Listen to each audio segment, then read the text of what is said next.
which I will try to, to go through some of the things which I already mentioned.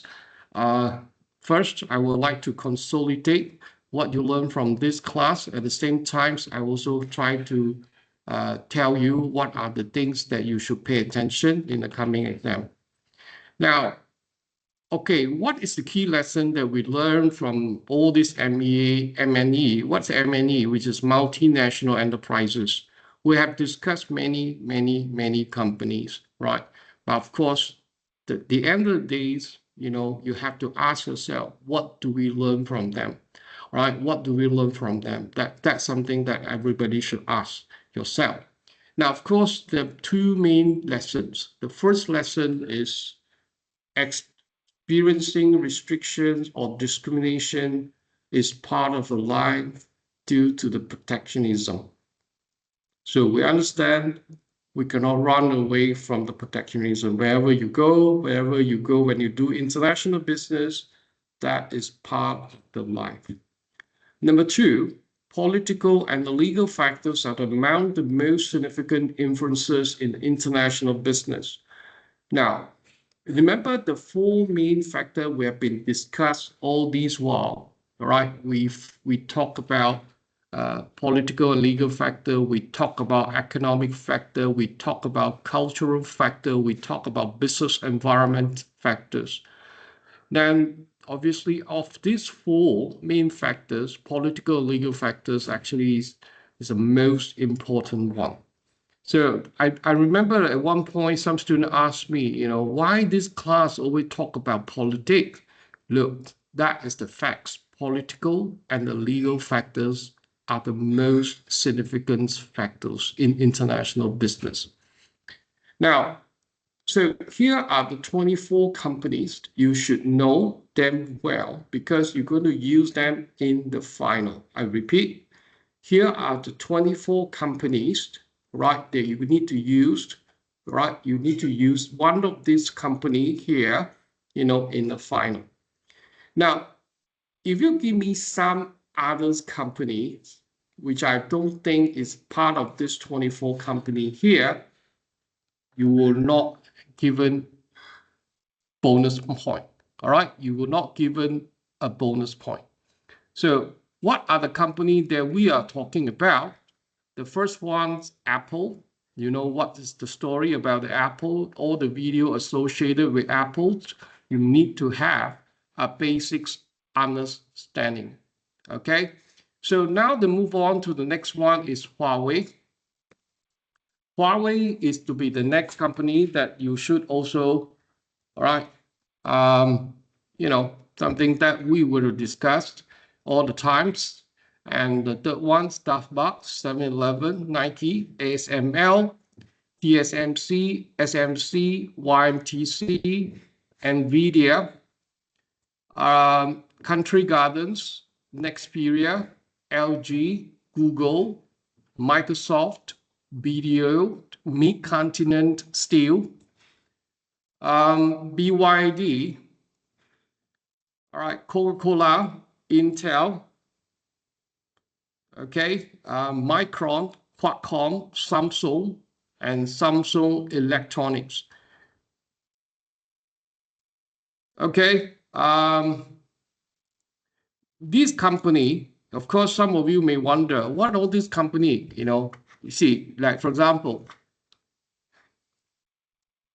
ASML, TSMC, SMIC, YMTC, NVIDIA, okay, Intel, Micron, Qualcomm, Samsung, and Samsung's, I think Samsung, right? Samsung, okay? 1, 2, 3, 4, 5, 6, 7, 8, and 9.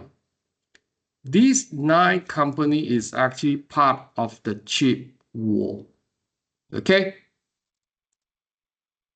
This 9 company, why is part of chip war? Because you need to understand the whole entire supply chain. Remember the video that you watched.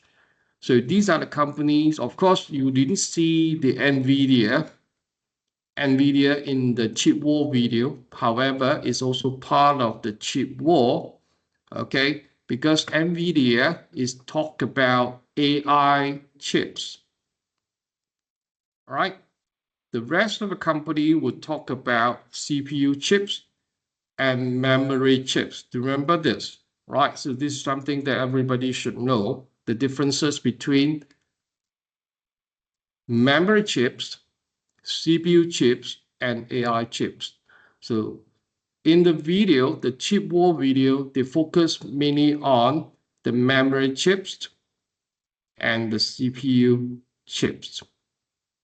Okay, so the only NVIDIA is the one who's doing the AI chips. Okay, so of course, the Country Garden Xperia, I think everybody should understand, right? I think Samsung Electronic was actually looking into the others video, talk about, Samsung handphone, it's not about the chips, all right? However, Samsung itself, and that one will involve in the chips. Okay, now, based on this company that we learned, remember the first question that I asked, what are the lessons that we learned and from all this M&E? All right. One thing to be said is that, they face the restrictions, political, legal factor is part of the, important factors, is the most important factors. So what are the strategy that we're going to deal with those challenges that we highlighted just now? All right, which is like, they cannot do business with others because of the chip war, because of the trade war.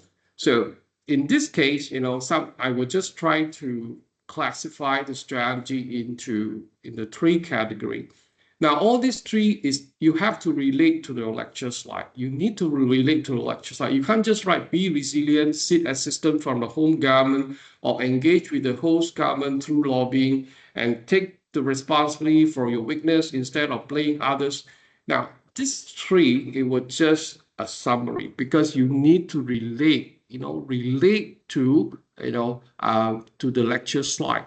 Now, for example, let's say be resilient. Be resilient means like, you need to adapt, to the local need. So what is the strategy that will be highlighted all the times, and we talk about adaptation strategy. So in the coming final, you not just mentions adaptation strategy. Let's say you're going to recommend adaptation strategy, but you have to tell me how the company, do adaptation. How? Pay more attention to how rather than what is it, and of course, the process. When you explain the process and when you're able to elaborate the process, that's how the marks to be given to you in the coming final exam. Now, of course, be seek assistance from the governments because we cannot run away from governments. We have to speak to the government. It's not about the home government, that where you come from. You also have to speak to the host government, where that's where you go to, right? For example, let's say Huawei is from China, so home government is China, Chinese government. If Huawei do investment in Europe, then the European government will become the host government. So this is something that you must understand. So of course, how do you communicate with the governments and what should you do? I give example like lobbying. So you have to be specific how you lobby. You can't just tell what is lobbying because remember, to get a good marks in the coming exam, you have to explain the process rather than tell me what is it, because I know what is it, but I want to know. Same thing, you go for the job interview. You can't just tell the interviewer what is it, but you have to tell how you do it. Okay. Now, of course, take the responsibility. This is something that everybody, not just a company, even ourselves, we must understand our weakness. All right, so that other than just playing others. For example, remember the Xperia, the Dutch government want to take over this Xperia. Originally, this Xperia was actually originally is a Dutch company, right? But of course, they couldn't compete. That's why, they have to sell their business. They sell the business to WinTech. Where's the WinTech come from? The WinTechs actually come from China. All right, so that's something that everybody already know. Now, of course, you can't just, because you are weak, that's why you sell the company, right? So you let a better person to manage the company. But of course, you are not leaving the company totally, all right? But because you're still part of an experience, because the headquarter is still in Netherlands. But you cannot just blame others, of taking over your company because your company need to grow, right? So you need a better person to manage the company. So that's why I'm saying you have to take responsibility for your weakness. You want to find out why you're so weak, right? And why you're not doing as expected. You can't just blame others. If somebody actually take over and they make money from it, and then you blame others. So this is not the responsible behavior. It's not only just the MNE itself, but the government as well. Now, of course, when we come to this is something that I also like to share. Of course, this may not be related to the final exam, but I think it's important everybody should know. Okay, who will lead the world in the international business? All right. Now, in the past, we know the US will always the one to dominate the whole entire international business scene. But of course, at this current juncture, right, at this moment, right, there's no single clear leader.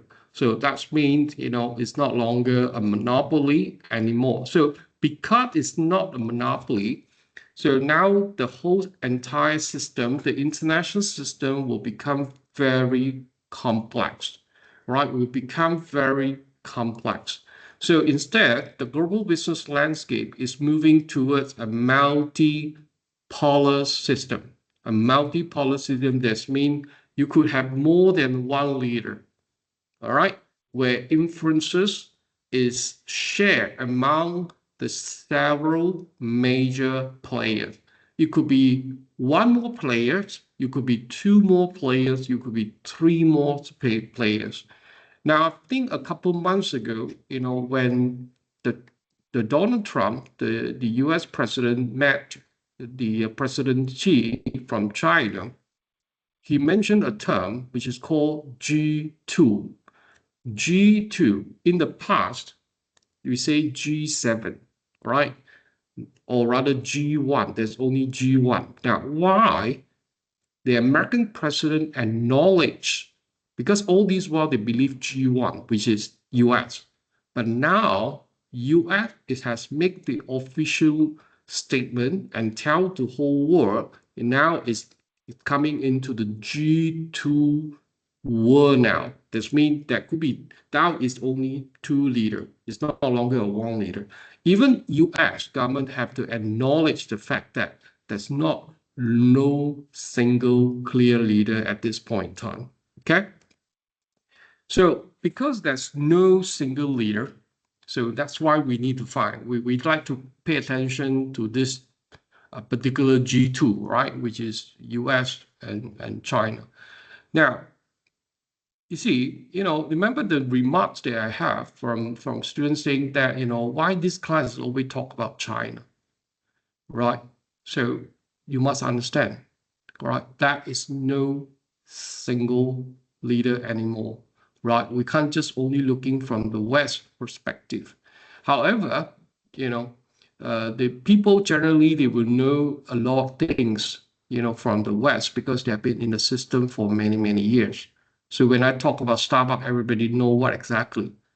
But when I talk about, which is TSMC, right? YMTC. So some of you may not even know that. Why? Because that's why you need to accept the fact that there's no longer a single leader now in the world. So you, beside knowing, because you already know the US side, the Western part of the world, because they have been around for many years. That's why I have to create a lot of awareness in the class. That's why I mentioned I use a lot example, particularly from Asia, in China, a company from China, particularly, because that is what I'm talking about, right? That's what the world is talking about now. Now, if you're going to look at any textbook, which is what I already mentioned in my first class, if you still remember, I don't use textbook because the textbook is only cover one side of the story, because they were still writing at that point, there's only one leader. But now when you have two leaders, which is what we call the G2, and I can't just only rely, the old textbook. That's why I'm using a lot of current trends, current news, which is this subject is very, very much different from other courses because I'm not following any particular textbook. That's why I want you to learn more. I want you to come to the class to learn more. But unfortunately, not every single student will understand the importance of knowing them. So how do I know, right, from the attendance? I always say one of the things that I don't really enjoy about this master class is the attendance. But I think you say, sir, we are university students, we can do anything we want. But you must understand, I have already mentioned many times, there's no textbook. There's no textbook. That's why you will have to come to the class, to pick up those informations. Now, why there's no textbook? Because my exam is not focused on the old textbook. So if you only just go back right to your room, even though or you didn't come for the class, you just pay attention to the textbook, you still cannot answer the final exam questions. So you must understand, you guys you are a younger generation now. You can't just learn something what has been done in the past, because you need to be exposed, to the latest news. I'm not saying other courses like international economics, finance, or even organization behavior. These are the old grandma story. But honestly, this is just a principle. You know the principle, but how relevant it is to your real world, then that you will know the answer, because I already mentioned, right? So even though you have completed a degree, the really things that you can use from your degree is actually less than 10%. So what should you need to pay? What do you need to gain from your university degree? Basically is about soft skill, soft skill, information exposure, get much information and much as you can. Of course, because of the AI, you can access to the information. But whether you understand the information, that's a question mark. You see, because there's so much information overloaded, right? Because of the AI, you have no problem. You don't have what you call the problem like limited information, because all this information is accessible. But soft skill means like when you read those information, will you be able to differentiate which one is valid, which one is not? All right. So this is something that I always like to emphasize. So coming to the class will help you, to build up your soft skill so that you were able to distinguish. But of course, I have so many students in the class, I will not expect them, to behave the same way. But anyway, but I just saying that, for those students who prepare, and that will have take my word seriously, and in fact, they will actually gain a lot, especially based on the experiences that I have from the student who look for the job, not just a internship job, but also the full-time employment job. Okay, coming back to the G2. So we need to know exactly the strengths, of the United States, and then of course the strengths of China. Now, as far as the US is concerned, high-tech, high-end technology, finance, global brands. Brand means like franchising. They're very strong in franchising. Innovations, ecosystem. So these are the four main areas they are very good at. Now, you see, this is always the case, every time when you have a new invention, it's always come from the West first. So that's what happened. And US is doing well that, you see. Now, even you talk about ChatGPT, right? Okay, they are the first. Then only then the China will respond. Then they have a DeepSeek and more. So who is the first to bring the product to the world? Mostly, the company from the United States. But of course, looking at the China side, what exactly their strength?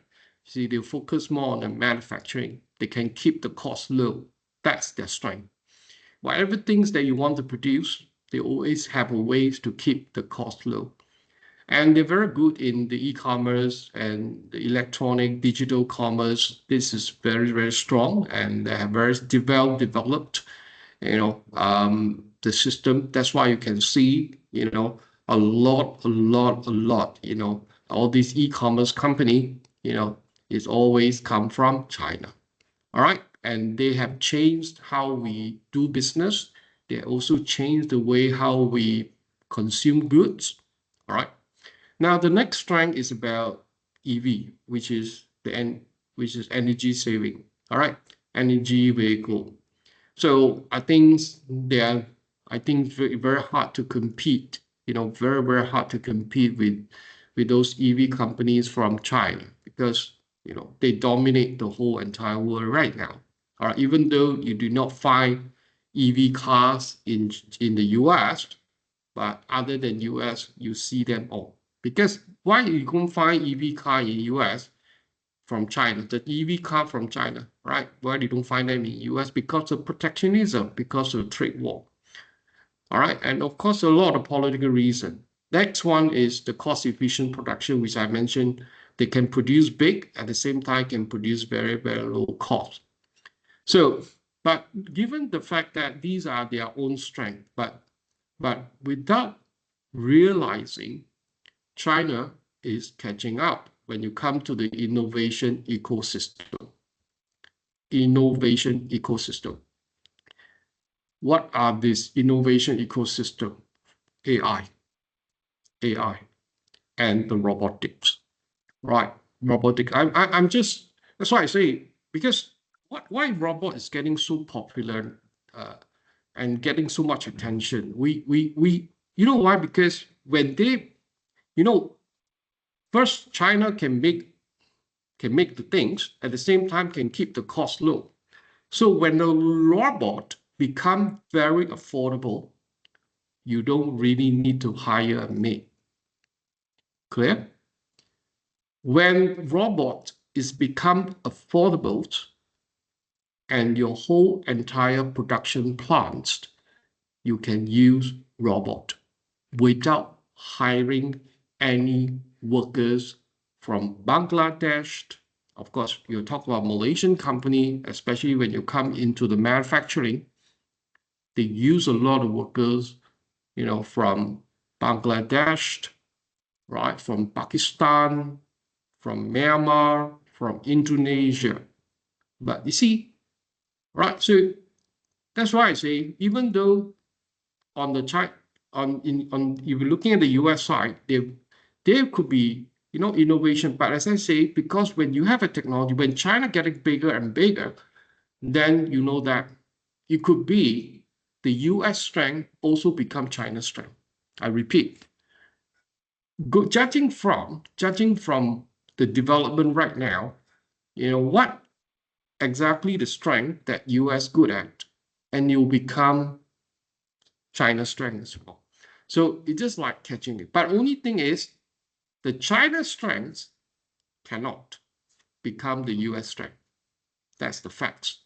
For example, right, the Donald Trump tried to, ask their firm, especially the US firm, to come back to set up a factory in the United States. And none of the manufacturing company or none of the company from the United States, who have operation overseas and actually follow Trump and by relocating the plants back to the United States. It's impossible because you cannot compete with China in terms of manufacturing scale. You cannot compete with China in terms of cost-efficient production because the labor costs, the labor costs in the United States has become so expensive, right? So in conclusion, rather than one country leading, right, the global business is shifting into the world where the components must manage multiple central power. So in other words, you have more than one power now, and each will have their own rules, own standard, and own political expectations. Now, I actually make a remark during my lecture. I say, if you're going to do international business, you have to prepare to have at least 2 smartphones. One smartphone is only can use in China, and the other smartphone can only use in what? In the West. Why? Because the China and the US, or the China and the West, they both have their own rules. They both have their own standards. So remember, what is the purpose of having the chip war? Because they try to delay. Look, the question is, they try to delay China to make their own advanced chips. Okay, advanced chips. What is advanced chips? Anything less than 7 nanometer. I've been mentioned many times in the class. So 7 nanometer is the cutoff point. Anything less than 7 is advanced chips. But guess what? China is catching up. So you cannot stop them from making advanced chips. But the only way you can do is to slow down. That's why the chip war is basically to slow down. Because look at China's strength. They can produce everything they want, and they can use the most efficient production. So that's why they stopped ASML, not to sell the lithography machines to China, but China can make their own lithography machine. And it's over less than 5 years. Imagine the same lithography machine in the West. They have take ages, they take decades to develop, right? But of course, that's why I say why China, the society is getting very, very competitive because they are just catching up. They need to use a short period of time to catch up what they don't have, what they don't have. They want to make whatever things they don't have now, they want to make it by themselves in a very short period of time.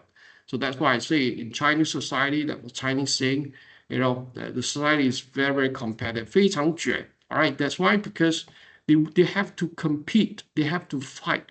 I know it's very tiring. If you ask anyone from China, if you ask the student from China, honestly, you check with them, they will tell you the society in China is very tiring because everybody had tried to outperform each other. While you ask them why they need to do that, because they have no choice. They cannot buy everything they want because of the protectionism, right? Because of the trade war, because of the chip war. They have to make their own. But of course, they cannot wait too long. So that's why they will ask to work long hours. Sometimes they may even work more than 8 hours in the day, So remember the video that we watched, about Japan. A lot of Japanese workers, they die from work because they overwork. But guess what? It's not just Japan, Chinese workers, they also do the same. Okay. So here are some the sharing, before I move on to the next agenda, because it's already 40 minutes already. So already 30 minutes. So this is nothing to do with final exam. Okay. However, I try to relate, but you don't gonna write all this in the exam because you have to look at the question carefully. Yeah. Now, how did this affect the multinational company? So given the fact that it's no longer a single leader in the world now. So first you have to diversify in terms of supply chains. So you have to reduce a dependency on one country. So now you try to find many places, to get supply, because in the past, you only rely the supply from a raw material from one country. So same thing, because in the past, a lot of this company in China, they buy these machine equipments from the West, but because of the trade war, they have no choice. So you have to diversify. You have to find other places, right? So this is something that all the multinational companies should pay attention. Number two, right? As I mentioned earlier, since there's a G2 now, there will be two different standards in terms of AI. What is AI standard in the US? The AI standard in the US, the AI standard in China, they are different. They are different, right? So that's why I'm saying, if next time you want to do international business in the West as well in the East, you should have more. You should, or you must to have at least more than two smartphones with the AI application, one for the US standard, one for the China standard. The chips, China make their own chips, so that's why telecom, same thing, 5G, 6G. So the US, they're behind, but they just like to catch up. They have to find their own system because they do not want to use Huawei 5G. So they will have to come up with their own 5G. So that's a different standard. All right, but impossible. But anyway, I don't want to make any further comments, but it's going to be difficult because like 1G, 2G, 3G, 4G, they all come from the US, right? From the West. So 5G and above, it come from China. So that each time when you develop one additional G or new generation G, you have to build on your previous G. That means even though the 5G is from Huawei, and this 5G was originally based on the 4G, you had to build on the 4G. So if the US want to build their own 5G, they have to start over again, which is, as I say, different standard, different policy. And of course, different country, because of national security, different places also have a different data privacy, so different standard. So everybody, have to get yourself ready. So if you are an IBU student, people will ask you when you go for a job interview, how will I prepare for my international business? Well, you can't just rely on one side. You have to learn to diversify. You have to accept the fact that there's been more than one standard that we need to follow. Now, of course, there are another things that we can take away is that, we need to know how to ensure that, we are not under the risk, political risk, particularly like political risk sanctions, export control, investment restrictions. So you are aware and you need to learn, to adapt to it, and by working closely with the government or whoever, and I'm talking about economic integration, political integrations, you use EU to help, you use RCEP to help, of course, if you talk about South Asia, you use the ASEAN to help. Now, of course, the next thing is that the operation cost, because you have to do everything by yourself. That's why I was making a statement saying that Huawei phone cannot be too cheap because they make everything by themselves. They do not enjoy the benefits of the globalization of productions, so they have to make everything by themselves. So that's rising operation costs, due to diversification, due to the different supply chains. So, and all this become very, very expensive for the firm. So firm must need to redesign, the procurements, logistic and other strategy, in recruiting manpower. Talent strategy is recruiting manpower. All right. You don't get the right people. You need to hire the right people to do the job for you.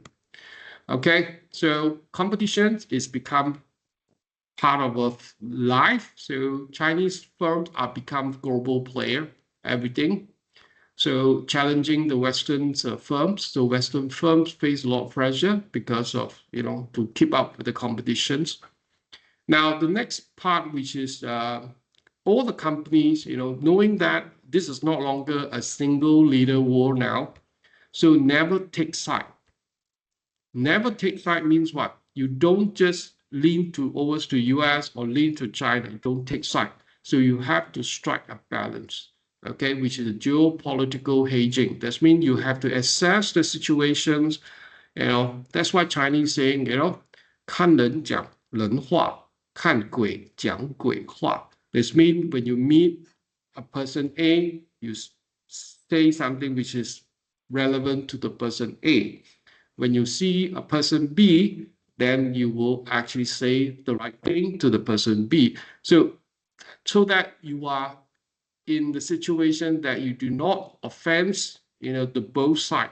All right. So if you upset, the China side, then you will lose a lot. You have to pay a lot, pay the opportunity cost. That means you have to pay a lot of losses. Similarly, you also offend the Western side, then again, you also pay a lot of costs, you see. So as far as the company is concerned, you have to remain neutral, right? Which is what strategy neutrality, right?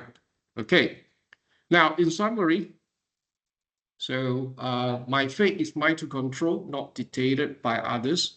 So I think this is a phrase was taken from an animation from China, Naja. All right, Naja for actually making this statement. My fate is mine to control, not dictated by others. So every companies, have to control your own fate. All right, so it's not dictated by others. At the same time, you have to learn, to manage the risk.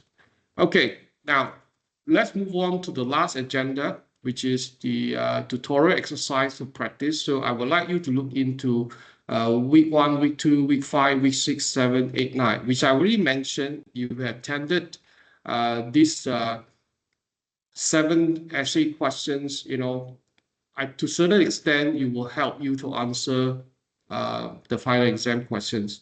Now, I would like to mention a few times so that you will remember clearly. What you see in the final is not exactly you see in the tutorial exercise. Clear? So in other words, okay, let's look at the tutorial exercise here. Now, week 1 and week 2, which is globalization. All right, globalization, we look at the benefits of globalization. You talk about the globalization, what are the benefits from globalization of productions? What are the benefits from the globalizations on market? So try to talk. So these are something that you have to prepare, right? To prepare to know more. Then same thing here, the second one, which is the winner and loser. So who actually will benefit from globalizations? So obviously the winners are basically the one who benefit from it. And of course, the loser, right, obviously is on the other hand, and it may not the one actually benefit from the globalization. The winner, who are the winner? There are many winners. And these winners, they either benefit from globalization of production, they also benefit from this globalization of market. So I mean, when you actually do this essay, at least you really know, okay, this essay is talk about benefits, all right, how the firm will benefit at the same time, and how the firm may not benefit. So this is one way, to prepare for a final. But when you come to my exam questions, and even as I say earlier, you have attended all the 7 questions, so you have all the content with you. All right, you have all the content with you because you already prepared for it. So when they look at my questions, you don't, you were able to answer the question because you have done these 7 questions. Why? Even though I say the question that you see in the tutorial is not exactly the question you see in the final. However, because you have prepared for it, you really prepare for all these materials. Those materials that you prepare, you will pick the right one. You pick the correct one and use it as part of your response in the final. I repeat, I say the question that you see in the tutorial, you're not exactly the one you see. Don't come and tell me, sir, you want us to do these 7 questions, but however, the final exam is different. Look, I already told you, right? What you see in the tutorial question here, the one you practice, and it will not actually the same like the one you see in the final. However, because you have attended these 7 questions, right, you know the content, the response, the answer, so-called the answer. There's no right or wrong answer. The answer that you're going to answer, all right, the response that you're going to put into the essay, you already know the material because you have done the 7 questions. So your only thing is that you have to pick the right one. Okay, so that's what I'm saying here. When you attend these tutorial exercises, please do not memorize. You need to understand, because based on understand, then you can apply it into the questions in the final. That's what I call critical thinking.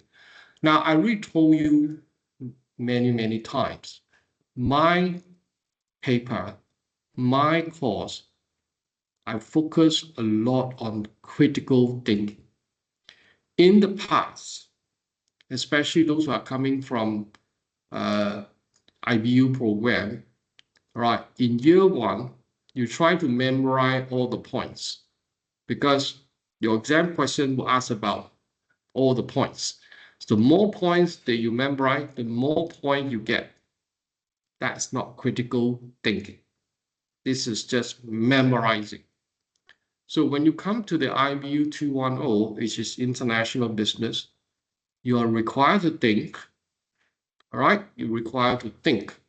So when you attempt the final exam questions, you need to think first. And then you, based on the 7 tutorial essay that you have prepared, you have done, all right, then you know what should be the right response to each question.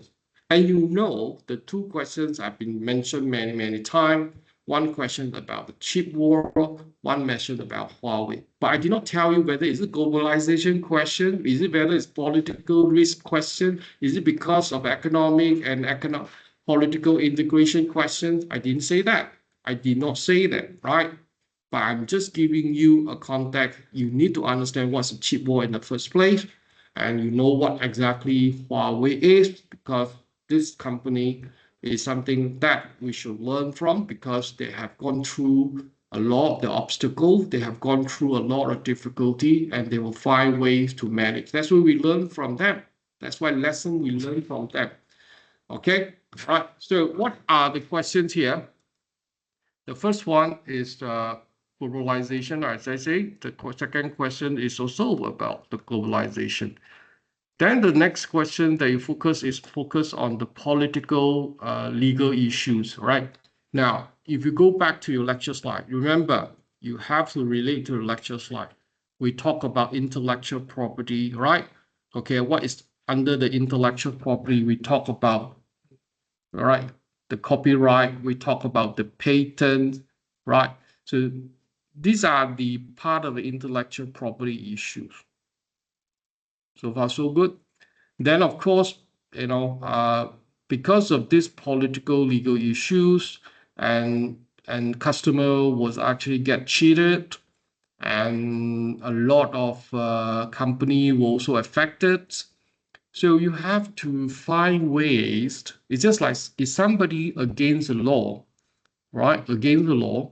So you have to put the regulations. You have to use the regulation to regulate, right? And what kind of regulations? I've already mentioned, you can use the law, you can use taxation, you can use antitrust regulation. So these are the regulations that we have been discussed during the lecture. So that's why I'm a bit concerned, is that for those who are not coming to the lecture and they was not given this set of information, how did they actually understand? And they will only just wait until this 2 weeks to do the last minute preparation. Don't forget, this 2 weeks, you also need to prepare for finance. You have to prepare for international economic. You also have to prepare for organization behavior, as well as business statistics. Where do you find times? Right, but anyway, I just try my best, right? These are the message that if you have been, starting from the first day, you have been doing it, and have been capture them, take notes properly. You don't even need to watch a video again. But I see a lot of times students waste their time because they have to watch the video just to want to get familiar with the content. Look, if you have watched the first time, which is during lecture, right, you just take down, because I pause the video and I explain what is inside the video, you have actually recorded down, and that's good enough for you, to look into it and go for the final. And you don't have to watch it again. But unfortunately, a lot of students say, sir, after I watched first time, I forgot. But you have a note to see. You have a note. So when you look back the note, you can remember exactly what you missed and what you actually forget. But unfortunately, a lot of them will just sit there and watch. But anyway, it's really too late. But anyway, this I have to bear with the consequences in terms of result. But anyway, but I'll try my best to help. You see, even those, now you know why suddenly, I thought, just like coming back to my health, right?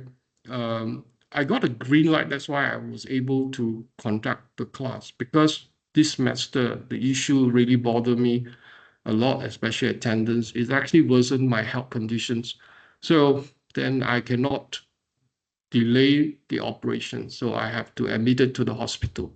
But anyway, I don't want to blame everybody. Just the only thing is like, for me, one of the things about me is that you look at me, it's very strict. You look at me, it's very fierce. But this is all pretensions, right? Because all this is, at the end of the day, I just want student, get something, from what, because some of my colleagues, some lecturer, they even tell me, why should you care about them? They don't care about them. Why should you care about them? Look, for me, being a teacher, right? I think, whatever thing I say, like it or not, it will affect you somehow. Maybe not now, maybe in 5-year time or 10-year time. I do not know. But trust, you just listen that, right? So that's why I have to ensure that, I'm able to deliver the right message to every single one, all right? Because the world is not going to be easy, especially finding job. Next year, which is this year, 2026, wait for another time bomb, which is about US. They have very high debt. And this debt, is, let's say, they goes bankrupt, the whole entire world will be affected. So this year have to be very careful, guys, right? So when things turn back, then you will have to take much longer time to find a job. So for those in year 3, please get a job this year, right? If bad news happens, then they will going to affect you, finding a new job. Okay, this one is talk about the risk, political risk, right? What are the political risks? Remember, go back to the lecture slide and look at the political risk. Now, you see what I said earlier. My question is, you will never see the question is, what are the political risks? This is not the question that you will see in the final.